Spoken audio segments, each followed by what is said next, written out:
बिस्मिल्लाहिर्रहमानिर्रहीम, अस्सलाम वालेकुम। ये जी इन दिनों कोर एडवाइज़री कमेटी जो है वो काफ़ी एक्टिव हुई हुई है और वो कोशिश कर रही है कि मुतासरीन को उनके पैसे किसी तरह वापस कराया जाए। लेकिन जब से विड्रॉल बंद हुआ है और लोगों के पैसे फंसे हैं कंपनी के अंदर, बहुत सी कमेटियां पहले भी बनी हैं, बड़े लोग सामने आए हैं जिन्होंने दावा किया है कि वो मुतासरीन के पैसे वापस कराना चाहते हैं, उनके साथ खड़े हैं, लेकिन वो नाकाम हुए हैं। एक एडवाइज़री कमेटी पहले भी थी, फिर मजलिस शूरा सामने आ गई, अब एक नई कोर कमेटी बनी है। आप इनके मैसेजेस भी सुनते हैं और ये बहुत उम्मीद भी ये लोग दिलाते हैं, लेकिन पैसे नहीं मिलते। आज की वीडियो में हम ये देखेंगे कि क्यों पैसे वापस नहीं मिलते, नहीं मिलेंगे, क्योंकि जो ज़मीनी हकायक है वो बिल्कुल मुख्तलिफ हैं जो सोशल मीडिया के ऊपर बताया जाता है। जो कानूनी हकायक है वो बिल्कुल फ़र्क है जो मैसेजेस के अंदर बताया जाता है। सबसे पहली बात यह है कि पैसे सीओ साहब ने देने हैं और वो कहते हैं कि जी मेरे जो अकाउंट हैं वो फ्रीज हैं, तो आप उनके साथ जितनी मर्जी मीटिंग्स कर लें, क्योंकि उनकी सेहत का भी इशू है, फिर डेट्स भी कोर्ट की होती है, तो जो एडवाइजरी कमेटी आती है उसको इतना टाइम लग जाता है सीओ साहब के साथ मीटिंग करने का, उसकी हाइप भी इतनी होती है, जितनी मर्जी मीटिंग्स हो जाएं उनका जवाब एक ही होता है हर मीटिंग में, वही होगा, और वो ये है कि मैं आपको आपके पैसे इस वक्त वापस नहीं कर सकता। मैं करना चाहता हूं, क्योंकि उन्होंने तो कभी नहीं कहा कि मैं नहीं करना चाहता, वो तो यही कहते हैं कि मैं पैसे वापस करना चाहता हूं, लेकिन मैं कर ही नहीं सकता। तो बात वहीं की वहीं आ जाती है, यानी कि जो सिचुएशन पहली कोर कमेटी की थी या मजलिस शूरा की थी, वही सिचुएशन इस टाइम के ऊपर भी है। तो स्टार्ट ही इस बात से हुआ है कि जी पैसे वापस मिलने का चांस ही नहीं है। दूसरी बात यह है, यहाँ पे ये बड़ी देखने वाली बात है कि कानूनी तौर पे सीओ साहब किसी को भी पैसे वापस करने के पाबंद नहीं है, क्योंकि कानून के नज़दीक सिर्फ वो लोग मुतासरीन हैं कोर्ट के नज़दीक जिनके क्लेम्स वेरीफाइड है नैब की तरफ से, और नैब अदालत में ये साबित कर सकेगी कि यह वेरीफाइड कंप्लेंट्स थे, इन्होंने इस इन्वेस्टमेंट कंपनी में इन्वेस्टमेंट की थी और इनके पैसे जो हैं वो सीओ साहब के पास है, और वो कामयाबी से नैब ये साबित कर देती है। और उसके लिए ज़रूरी है कि वो इन्वेस्टमेंट जो कि बैंक्स के अंदर की गई है उन तरीकों से की गई है जो कि कोर्ट के अंदर एक्सेप्टेबल है। और आपको पता है कि वो लोग जो है इतने ज़्यादा नहीं हैं, यानी कि वो लाखों में नहीं है जिनको हम कहते हैं कि जी 5 लाख, जो हम अक्सर कमेटी वाला ये अल्फाज भी हम सुनते हैं, किस कंपनी में भी बहुत सुनते हैं 5 लाख मुतासरीन। तो अदालत के नज़दीक, और सीओ साहब को भी ये बात बड़ी पता होगी कि उनका अदालत में मुकाबला नैब और उन मुतासरीन के साथ है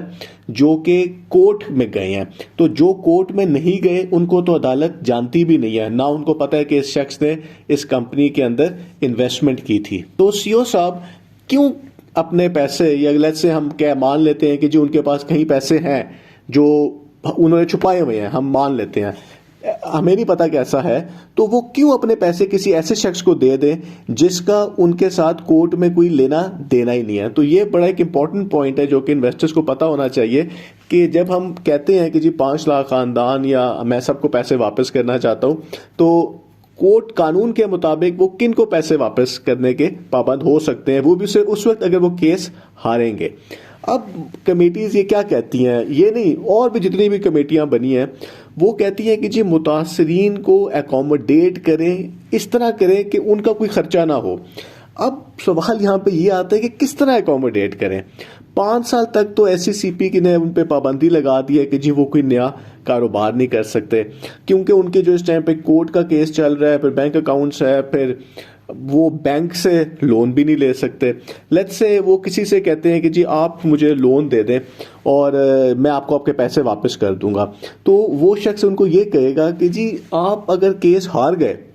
और आप गिरफ्तार हो गए या कि आपका केस नैब ने साबित कर दिया, लेट्स से नैब के कानून खत्म हो जाते हैं, इमरान खान जो एप्लीकेशन सुप्रीम कोर्ट लेके गए हैं और वो पुराने कानून वापस आ जाते हैं और ये केस हार जाते हैं, हो भी सकता है जब भी कोर्ट में होते हैं तो कुछ कोई जीतता है कोई हारता है, तो फिर तो उस शख्स के पैसे डूब जाएंगे, तो वो पैसे कहाँ से देगा। तो इसका मतलब है कि जो ये सुनते हैं कि जी किसी तरह मुतासरीन को उनके पैसे भी मिल जाए और उन पे बोझ भी ना डले, तो इसके लिए तो सीईओ साहब को कहीं से पैसे अरेंज करने पड़ेंगे, और वो इस टाइम के ऊपर अगर वो अपने पैसे जेब से नहीं देते, जो हमें नहीं पता कि उनके पास है, तो वो कहाँ से पैसे आएंगे। चौथी और सबसे जो अहम वजह वो ये है कि जी कमेटियों में अक्सर हमने देखा है कि वो लोग शामिल हैं जो बोलने में बड़े अच्छे हैं, और वो लोग जब ये सारा काम हो रहा था, फिर सिक्योर इनिक्स भी आ गई, तो ये उसके अंदर भी शामिल थे और उस कंपनी की तारीफ़ें करते थे, सिवाय जावेद खान के जिसको कमेटी से हटा दिया गया। उन्होंने कहा कि यार वो पहले मान के तो वो भी आ गए थे सिक्योर इनिक्स को, लेकिन उन्होंने देखा, फिर उन्होंने उस कंपनी के खिलाफ हो गए। लेकिन इसके अलावा जितनी भी ये कमेटियां पुरानी बनी हुई हैं, उसमें तो जो लोग हैं वो तो सीईओ साहब को जो आइडिया था या जो उनको कहा गया वो उससे एग्री कर गए थे। और होना तो ये चाहिए कि वो लोग तो अब किसी कमेटी में शामिल ही ना हो, कि उन्होंने मुतासरीन को सपोर्ट करने के बजाय उनको एक और मसले में डाल दिया और एक गैर कानूनी कंपनी की तरफ ले गए, और वो कंपनी का वजूद ही कोई नहीं था। सबको पता है कि कोई उसका ना कोई सीईओ था, ना कोई बिजनेस मॉडल था। यही काम था कमेटी का कि पूछना कि भाई आप ये कौन सी कंपनी है, ये कहाँ से पैसे देगी। और वो आखिर में ये कहते रहे कि जी लोगों ने शिकायतें लगाई जिसकी वजह से ये वो कंपनी पैसे नहीं दे सकी। उनको भी पता है कि ये सारा एक स्कैम कंपनी थी, वो नहीं दे सकती थी, लेकिन उनका जो व्यू पॉइंट है वो भी सच की तरफ नहीं आ रहे, वो जो कमेटीज के लोग थे। सीईओ साहब को पता है कि जी वो जेल से बाहर हैं, इस टाइम पे वो कोई ऐसा काम नहीं करेंगे जिससे उनकी बेल कैंसिल हो जाए। आपको पता होना चाहिए कि MLM एक वो कंपनी थी मोटरसाइकिल्स वाली, बहुत बड़ा उनका भी स्कैम था। उनके ओनर जेल से बाहर आए, इसी तरह की कंपनियों में लग गए और उनकी बेल कैंसिल हो गई थी। तो वो इस टाइम के ऊपर जितनी मर्जी मीटिंग्स आप कर लें, उन्होंने एक ही जुमला कहना है कि मैं पैसे देना चाहता हूँ, मैं पैसे नहीं दे सकता। तो ये वो ज़मीनी हकाइक हैं जो इन्वेस्टर्स को पता होने चाहिए। Social media, YouTube, headlines, videos, अब तो नेटवर्कर्स ने भी अपने चैनल्स बना लिए हैं, वो तो आती रहेंगी, लेकिन जो सच है वो यही है कि इस टाइम के ऊपर पैसे वापस मिलने के हम घंटा इसके ऊपर बात कर सकते हैं, कोई चांस नहीं है जब तक अदालत की तरफ से कोई फैसला नहीं आएगा। बहुत बहुत शुक्रिया।